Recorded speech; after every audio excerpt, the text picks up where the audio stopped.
guys, Chris here with Super Savvy Travelers. Hey, it's a nice day today here in Santa Dominica. The weather cooled off so beautifully last night, and I got the opportunity to hang out with my great friend Justin and his mom. And for those of you who follow Prego Italia on their channel, Prego Italia, Living Our Italian Dream, you know about the thing with Justin's mom. She slipped and fell, she broke a bone, she was in the hospital. It was just a nightmare for everybody, and it was really hard to watch because there was a lot of pain. But happily, we sat down together. We had a beautiful visit. I just love this lady, and I love Justin, of course. You guys all know that. So she's doing well, and she looks good, and we're going to make some big plans in the future. Anyway, I've been thinking a lot about art lately, art and singing. There's been a lot of concerts in the piazza. I've been hugely inspired by finding some other artists and singers and things on YouTube. And I feel now like part of a group, even though it's only, you know, a YouTube group and nobody else knows that I'm part of it. But it's wonderful. There's a lot of really helpful videos on YouTube, and I'm learning a lot. And really what it's taken for me to make these huge strides in my art and my music has been living here in Italy. Now, in Italy, they love artists. They revere artists, and artists are treated the way they should be treated, because what's the world like without art? It's hardly anything, right? Without aesthetics, there's really not much that appeals to me anyway.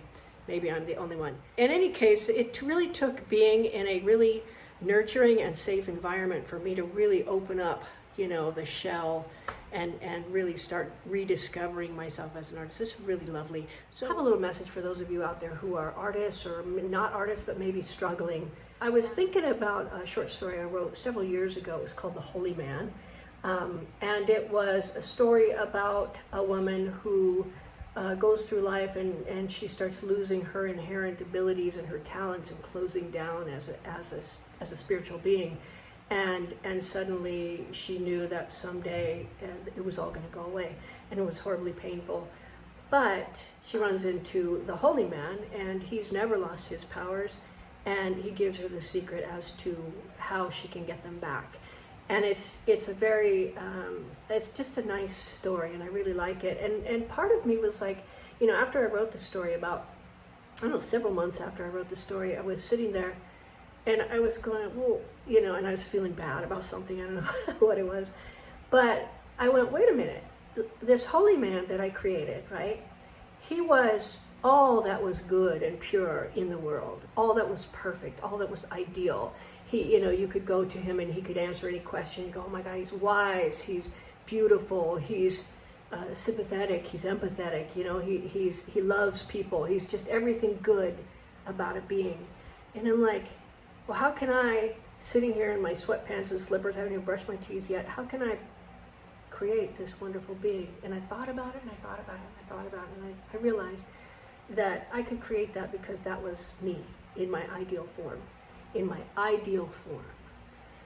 that was so cathartic, because I know underneath all the stuff, right, all the worries and fears, all the fixed ideas, all the upsets, inside me there's a holy man that knows and that is and that has a beingness that's really nice to be around. And the kicker is that everybody has this holy man. Everybody has the ideal version of themselves. And it's there, and you can access it, you know. And sometimes if I hit a really tough situation, I go, okay, what would my holy man do? What would he do? And I go, well, he would do this. And then I do it, and it always works out.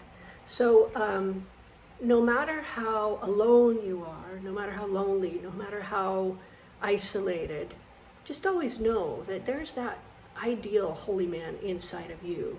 And that being is spectacular and wonderful, and all that's good and right about people and the planet and everything else. So I just wanted to leave you with that today, because you know, the art thing is so important, and as it rejuvenates in me, I wanted to rejuvenate in everybody. The best thing, of course, to do is to come over to Santa Dominica, where artists are revered and nurtured and loved.